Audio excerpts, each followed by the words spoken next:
날마다 하나님 말씀 가까이 하는 성도님들에게 하나님의 은혜가 함께하길 원합니다. 오늘 하나님 주신 말씀은 사도행전 19장 23절에서 32절까지 말씀입니다.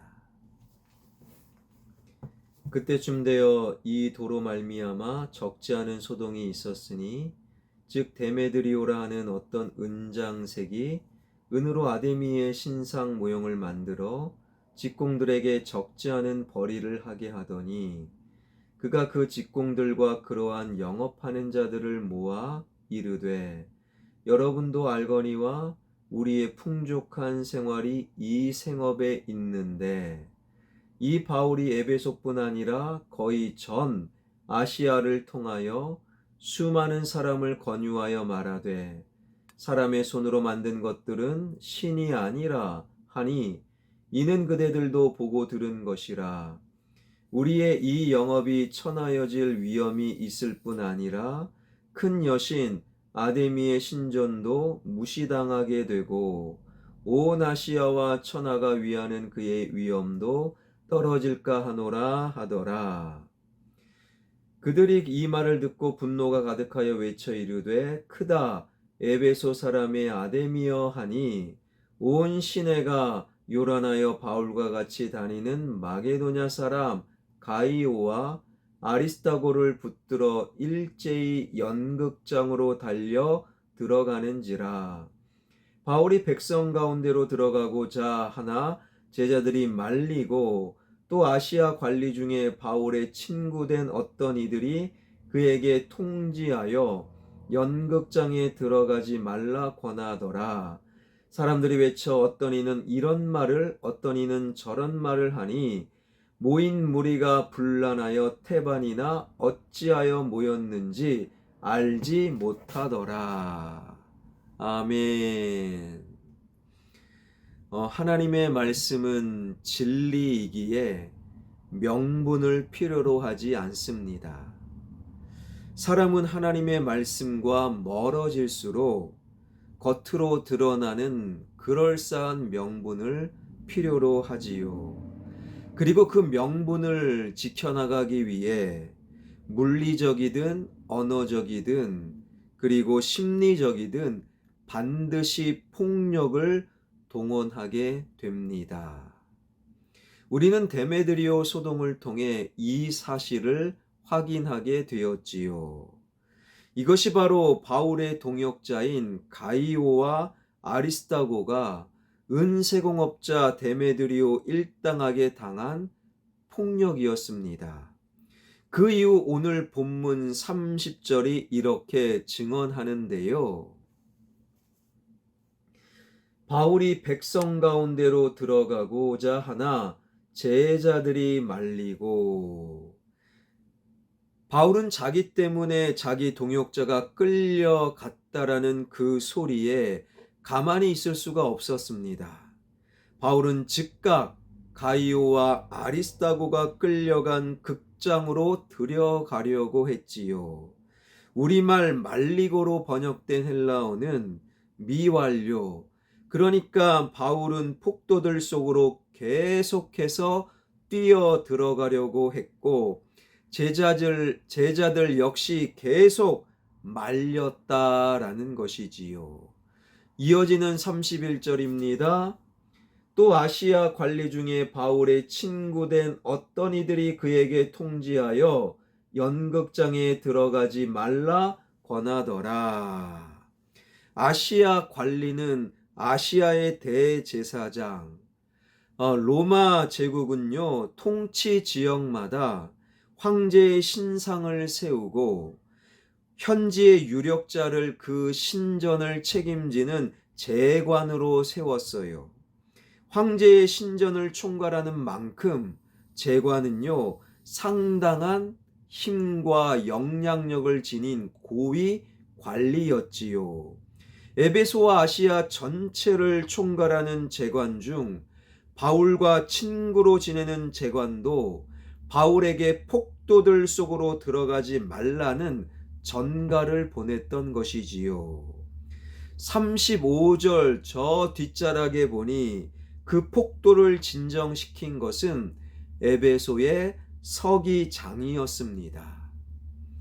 여기서 우리가 생각할 수 있는 것은 바울이 폭도들 속으로 뛰어가려던 그 자신의 생각을 접은 이유는 친구인 아시아의 관리가 단순히 친구야, 폭도들에게 들어가지 마, 이 말 때문이 아니었어요. 친구여, 내가 에베소에 서기장을 보냈으니 안심하고 그 폭도들에게 들어가지 마.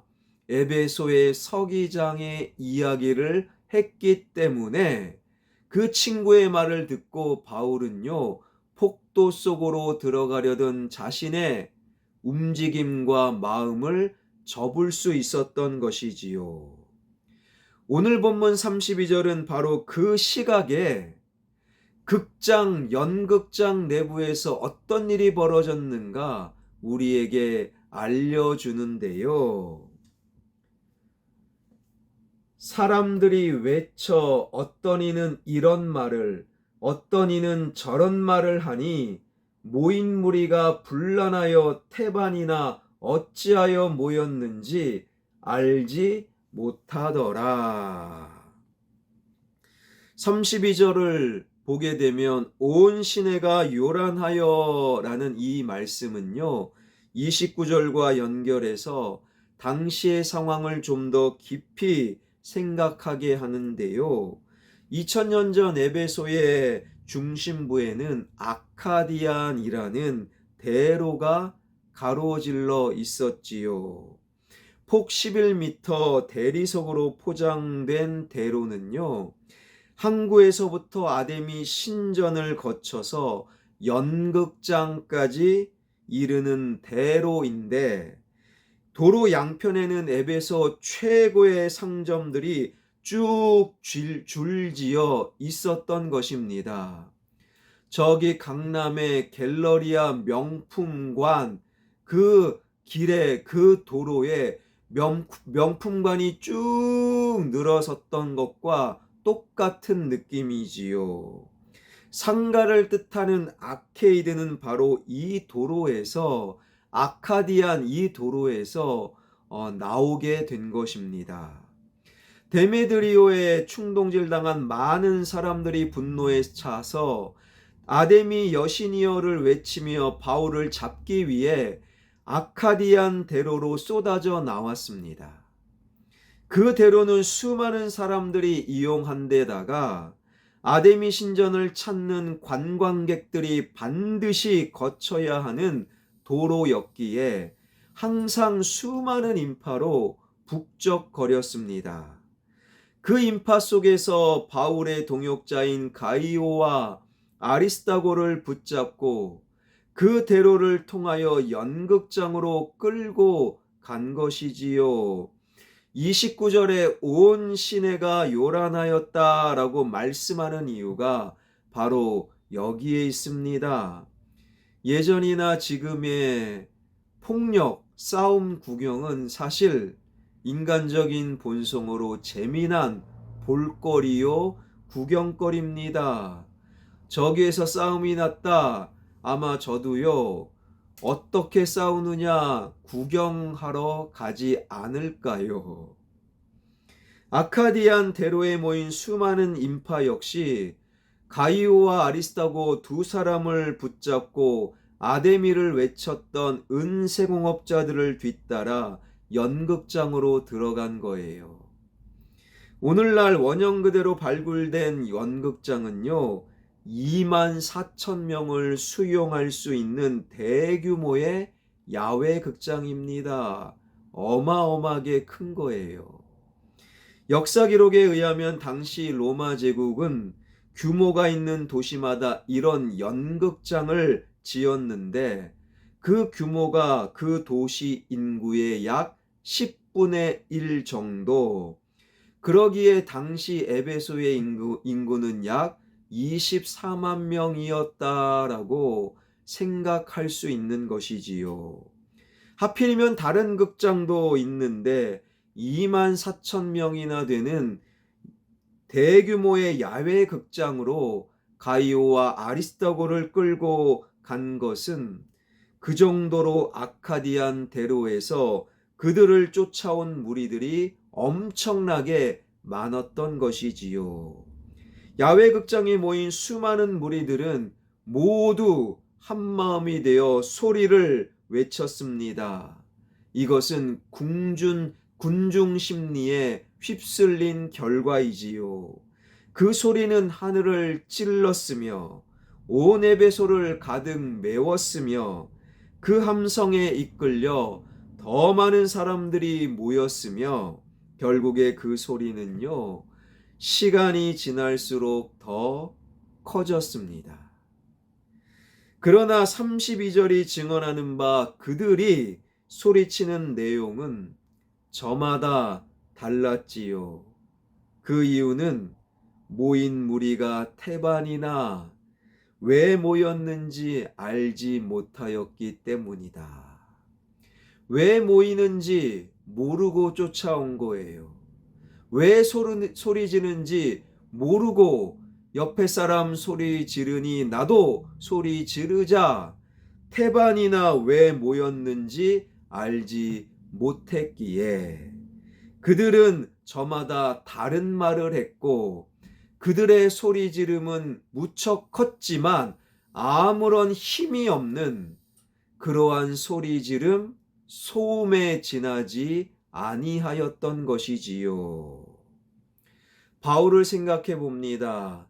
다메섹에서 주님의 빛에 꼬꾸라질 때 누구십니까? 바울은 물었고 예수님은 나는 네가 박해하는 예수다. 예수님 자신을 분명히 알려주셨고 바울은 그 말씀 가운데 주님을 만났고 말씀 앞에서 자신의 죄를 깨닫고 말씀을 통해 주님만 길이요 진리요 생명이심을 바울은 알았지요. 그 말씀으로 인생의 왜가 해결된 거예요. 내가 왜 태어났는가? 내가 왜 사는가? 내가 왜 열심히 오늘 하루를 하나님 말씀과 복음을 전하며 살아가는가? 나는 또 나는 이렇게 살다가 나의 끝자락은 어떻게 될 것인가? 바울은요, 그 왜를 알고 있었다라는 거예요. 알고 있었기에 바울의 외침은 진리와 가까운 외침이요.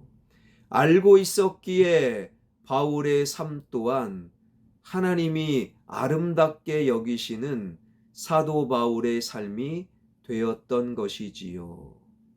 사랑하는 성도 여러분, 여러분은 왜 사십니까? 왜 기도하십니까? 왜 신앙생활 하십니까? 왜 교회 출석하십니까? 왜 하나님을 믿습니까?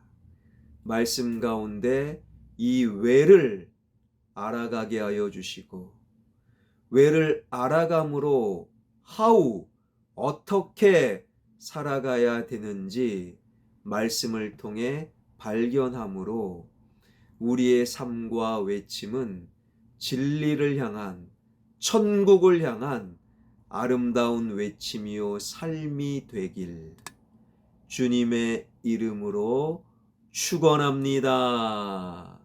기도하겠습니다.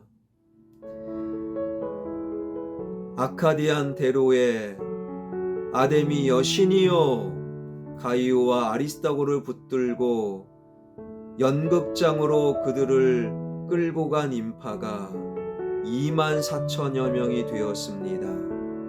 어마어마한 모임 속에 그들은 왜 모였는지, 왜 아데미 신을 외치는지 전혀 몰랐기에 그들의 외침은 그저 소음에 지나지 않았고 그들의 삶은 의미 없는 구름과 같은 삶으로 마감했던 하나님 에베소의 사람들, 말씀을 통해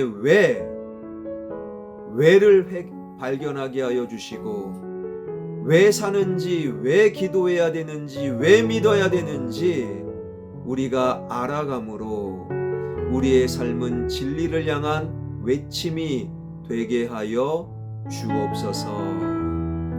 나의 자녀가 왜 사는지, 왜 공부하는지, 왜 돈을 벌어야 되는지, 왜 아름답게 신앙생활 해야 되는지 삶의 왜를 말씀 속에 발견하게 하여 주시고, 그리고 어떻게 바르게 살아가야 되는지 그 삶을 통해 진리된 삶을 살아나가는 나의 자녀 되게 하여 주옵소서. 예수 그리스도의 이름으로 기도하옵나이다. 아멘.